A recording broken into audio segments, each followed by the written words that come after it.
Hi everyone, स्वागत है आप सबका दृष्टि फाउंडेशन की लीगल क्लासेस में। मैं एडवोकेट दृष्टि आप सबका स्वागत करती हूँ। आज हम लोग डिस्कस करेंगे बहुत ही इम्पॉर्टेंट टॉपिक के बारे में। वो है role of forensics in crime investigation, या फिर हम ये कह सकते हैं क्राइम सीन पे जो फोरेंसिक का रोल है वो कितना इम्पॉर्टेंट है, वो किस तरीके से प्ले किया जाता है। इससे पहले कि हम लोग आगे बढ़े, मेरी आपसे रिक्वेस्ट है, प्लीज़ मेरे चैनल को लाइक, शेयर एंड सब्सक्राइब करना ना भूलिएगा। किसी भी क्राइम इन्वेस्टिगेशन के अंदर या फिर किसी भी क्राइम सीन पे जो भी एविडेंसेस हैं उनका कलेक्ट होना बहुत ज़रूरी है, क्योंकि अगर एविडेंसेस सही तरह से कलेक्ट नहीं हुए या फिर वो कॉम्प्रोमाइज़ हो गए या ख़राब हो गए तो उस स्टेट में प्रोसिक्यूशन को अपना पार्ट प्रूव करने में बहुत ही ज़्यादा दिक्कत आती है। तो अब हम ये समझेंगे कि फोरेंसिक अपना रोल किस तरीके से निभाती है। फोरेंसिक डिपार्टमेंट के अंदर एक फोरेंसिक टीम होती है जिसे क्राइम सीन पर लेकर जाया जाता है। उस क्राइम सीन पर वो लोग वहाँ से एविडेंसेस कलेक्ट करते हैं, जैसे कि फुटप्रिंट्स, हैंडप्रिंट्स, और अगर कोई बाल है वहाँ पर तो वो, अगर कोई नाखून है वहाँ पर तो वो, मतलब छोटी से छोटी बारीक से बारीक चीज़ें वो लोग वहाँ से कलेक्ट करते हैं। और उस सीन को, उस क्राइम सीन को पूरी तरीके से सील कर दिया जाता है, जिससे कि किसी की फ्रेंडली एंट्री से या किसी और की एंट्री से वो क्राइम सीन डिस्टर्ब ना हो या फिर ख़राब ना हो। और उस क्राइम सीन से सभी एविडेंसेस कलेक्ट होने के बाद ही उसको खोला जाता है। अब ये क्यों इम्पॉर्टेंट है?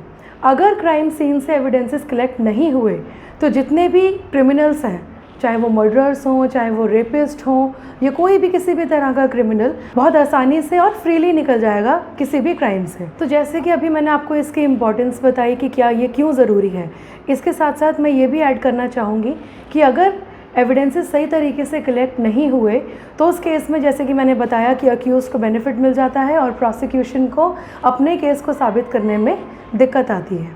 अब इसी तरीके से आगे बढ़ते बढ़ते मैं एक एग्जांपल के तौर पे आपको बताऊंगी, जैसे कि आरुषि मर्डर केस हमने ये सुना था।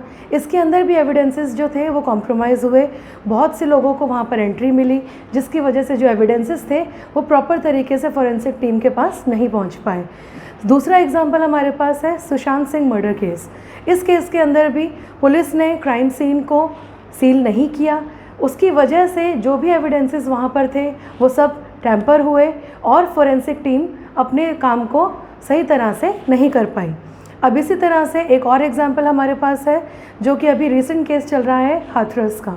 इसके अंदर भी फोरेंसिक का रोल आता है, क्योंकि जो मेडिकल टेस्ट, जो एग्जामिनेशन होनी चाहिए थी विक्टिम की, वो भी टाइम रहते नहीं हुई। अब अगला पॉइंट ये आता है कि फोरेंसिक की ज़रूरत हमें कब पड़ती है। फोरेंसिक एग्जामिनेशन की ज़रूरत हमें तब पड़ती है जब हमारे पास कोई आई विटनेस ना हो।